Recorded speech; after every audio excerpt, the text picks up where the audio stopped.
रही कि भारत ने अफगानिस्तान को 200 करोड़ रुपए देने का फैसला किया है। जी हां, भारत ने विकास कार्यों के लिए अफगानिस्तान को करीब 200 करोड़ धनराशि देने का फैसला लिया।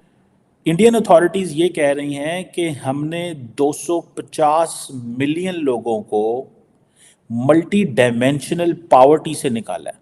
हम लोग ये चीज़ नहीं अंडरस्टैंड करते हैं कि सिक्योरिटी पे बहुत ज़्यादा बजट लगाने की बजाय जो बजट एजुकेशन पे लगाना है वो ज़्यादा ज़रूरी है। इंडिया में सबसे पहले तो उनकी जो है ना वो सिलेबस की यूनिफॉर्म पॉलिसी है। वो उनकी रेडी बान का बच्चा जो है वो भी वही सिलेबस पढ़ रहा है जो उनके डिप्टी कमिश्नर का बच्चा पढ़ रहा है। जिसके बाद कई लोगों के मन में ये सवाल आने लगा कि आखिर क्यों भारत ने अफगानिस्तान को 200 करोड़ रुपए देने का फैसला किया। दरअसल भारत ने ये फैसला पहली बार नहीं बल्कि इससे पहले भी भारत अफगानिस्तान को करोड़ों रुपए दे चुका है। मैं समझता हूँ इस दौड़ में हम अपने हमसायों से बहुत पीछे हैं। हमारे हमसाये हमसे बहुत आगे जा रहे हैं, उनकी मैशत भी बेहतर है, एजुकेशन भी बेहतर है। इंडिया बहुत ज़्यादा कंपटीशन कर गया, पाकिस्तान से बहुत ज़्यादा आगे निकल गया। अब वो पूरे ऑल टू वर्ल्ड जो ऑल दी वर्ल्ड है ना, ऑल वर्ल्ड में से इंडिया जो है तकरीबन 5वें 6वें नंबर पर है, जिसमें बहुत ज़्यादा यूनिवर्सिटी है। पाकिस्तान के उसकी निस्बत हाफ हमने चाइना के बारे में तो सुना था कि उन्होंने बहुत बड़ी तादाद में निकाला है। आप देखें कि ये जो इंडियंस कह रहे हैं ये एक बड़ा डाटा है, एक बड़ी फिगर है। अच्छा, मज़े की बात यह है कि इस बजट के अंदर ये तो कहा जा रहा है कि ये pro people programmes Indian authorities या इंडियन गवर्नमेंट लेके आई है। हालांकि जब से अफगानिस्तान में तालिबान का शासन हुआ तब से भारत ने निरोक दिया था, लेकिन अब अफगानिस्तान की केयरटेकर तालिबानी शासन को भारत ने 200 करोड़ रुपए देने की बात कही है और तालिबान ने भारत के बजट का स्वागत भी किया है। भारत ने अफगानिस्तान को मदद के लिए $25 मिलियन आवंटित किए हैं। हाय दोस्तों, आपका स्वागत है एक और नए वीडियो में। दोस्तों, भारत ने 2024 का अंतरिम बजट पेश किया है जिसमें अफगानिस्तान के लिए इस बजट में 200 करोड़ दिया गया है, जिस पर पाकिस्तानी मीडिया में खलबली मच गई है। दोस्तों, भारत अपने पड़ोसी देश चीन और पाकिस्तान को छोड़कर सबको बुरे समय में साथ देते आया है। जैसे कि जब श्रीलंका में इकोनॉमिक क्राइसिस हुआ था तब भारत ने वहां $4 बिलियन अमेरिकी डॉलर का मदद किया था, जिसके चलते श्रीलंका अपने पैरों पर खड़ा हो सका। दोस्तों, भारत अफगानिस्तान को हमेशा से मदद करते आया है, चाहे तालिबान की सरकार क्यों न हो। दोस्तों, अफगानिस्तान भी भारत का ऐसा मदद को लिए आभार प्रकट करते आया है। दोस्तों, वही पाकिस्तान के अफगानिस्तान के साथ रिलेशन की बात करें तो इनका रिलेशन बहुत ही अभी खराब चल रहा है। दोस्तों, जिस तरह से पाकिस्तान भारत के पीठ पर छोड़ा भोंकने का काम किया है वैसे ही अफगानिस्तान के खिलाफ भी किया है। जी हाँ दोस्तों, पाकिस्तान अमेरिका से पैसे लेकर अमेरिका को अपने एयरबेस अफगानिस्तान के लिए यूज करने देता था। दोस्तों, अब वीडियो को स्टार्ट करते हैं और देखते हैं इस पर पाकिस्तानी मीडिया क्या रिएक्शन आता है। उससे पहले अगर आप मेरे चैनल पर नए हो तो चैनल को लाइक और सब्सक्राइब जरूर कर दें। इंडिया में बहुत ज़्यादा वैसे नहीं है जैसे उनके में आ रही है। बिल्कुल, उनके जो एजुकेशन है वो इंटरनेशनल लेवल पे भी पाकिस्तान से ज़्यादा एडवांस है और यूनिवर्सिटीज़ भी उनकी ज़्यादा एडवांस और वो यूनिवर्सिटीज़ तादाद में भी वहाँ पे ज़्यादा काफ़ी ज़्यादा यूनिवर्सिटी हैं। पाकिस्तान में यूनिवर्सिटी बहुत कम। और इंडिया में उन्होंने उस वक्त वो जब सर सैयद अहमद खान ने हमें कहा था कि इंग्लिश लाजमी है, वो उन्होंने उस वक्त उसको पढ़ना शुरू कर दिया, इसलिए वो तो उस वक्त से हमारे आगे है। हम जंग की सूरत हाल में उनके साथ है इस टाइम। इंडिया से हम बहुत पीछे, हम 50 साल और तरक्की कर लें ना तो इंडिया के बराबर हम नहीं जा सकते। लेकिन एक और इम्पॉर्टेंट डेवलपमेंट है जो India middle east Europe corridor के हवाले से है।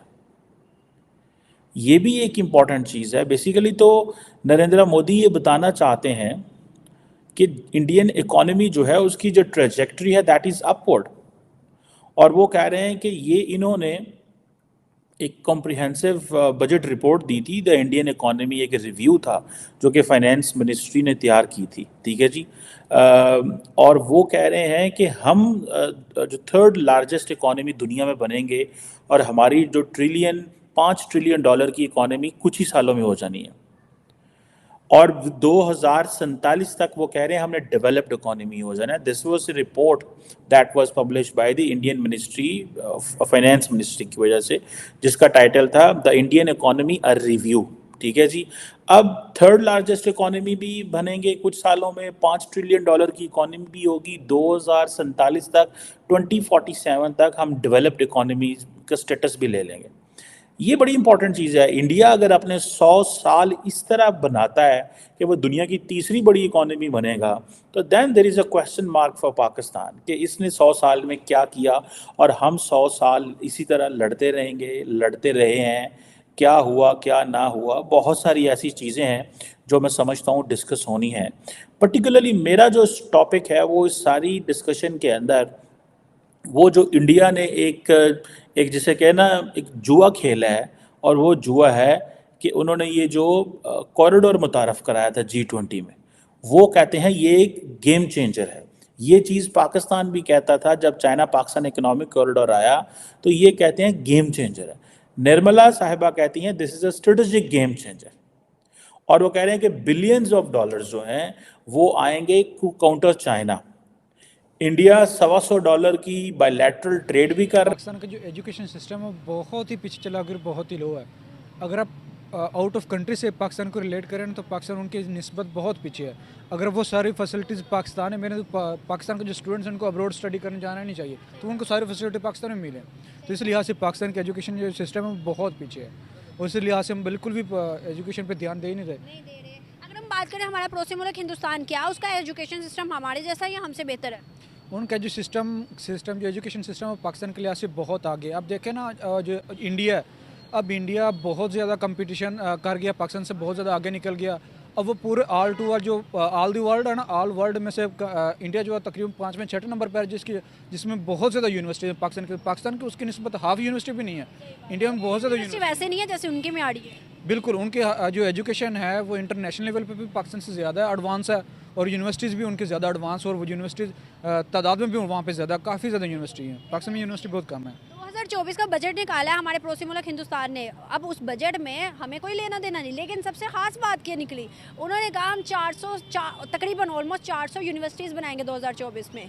हम IIT पे काम करेंगे, MBA के ऊपर काम करेंगे, और 2-3 उनके मतलब वो थे प्रोजेक्ट्स, उन पर काम करेंगे। अब देखें, अभी इन्होंने 400 यूनिवर्सिटीज़ का नाम लिया। पिछला 10 साल रिकॉर्ड उठा कर देख ले, पिछले 10 सालों में 400 यूनिवर्सिटी पे काम नहीं हुआ था। वगैरह 2024 में कैसे हो जाएगी? सिर्फ इनकी बातें हैं, काम कोई नहीं। हिंदुस्तान की बात की है। सॉरी, मैं पाकिस्तान समझ रहा हूँ। वो बाकी वो 400 वो इतना कर जाएंगे, वो इससे ज़्यादा भी कर जाएंगे। जो इनके सिस्टम देखे ना, पिछला जो उनकी बैकग्राउंड देखते हैं, तो जब पाकिस्तान जब वो सेपरेट हुए थे तो ज़्यादा यूनिवर्सिटी उस टाइम नहीं बनी थी, तो उन्होंने बाद में ही सब कुछ किया। तो पाकिस्तान वहीं है, इन्होंने कोई काम नहीं किया। वहाँ पे अब डैम देख लें, पाकिस्तान वही जो इनको इसमें मिले थे वही हैं। अब इंडिया में जाकर देखें, इंडिया में बाद में उन्होंने कितना डैम बना लिया। यूनिवर्सिटी भी सिस्टम यही है भाई, वो हमसे इतना आगे चले गए, हर चीज़ में वो एजुकेशन को देख रहे हैं, इसरो के लिए बजट निकाल रहे हैं। पता है आपको इसरो और स्पार्को का?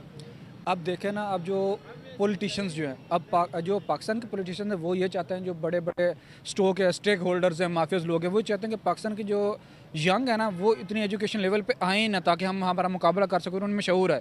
असल वजह ये है, तो पाकिस्तान जो है ना यंग्स, उनको आगे देने नहीं आ रहे, उनके एजुकेशन इसलिए आज नहीं दे रहे। और जो इंडिया के जो पॉलिटिशियंस हैं वो इस बात को मानते हैं कि एजुकेशन सिस्टम ही एक ऐसा प्लेटफॉर्म है जो मुल्क को तरक्की की राह पे ले जा सकता है। एक तरफ मोदी है जो कहते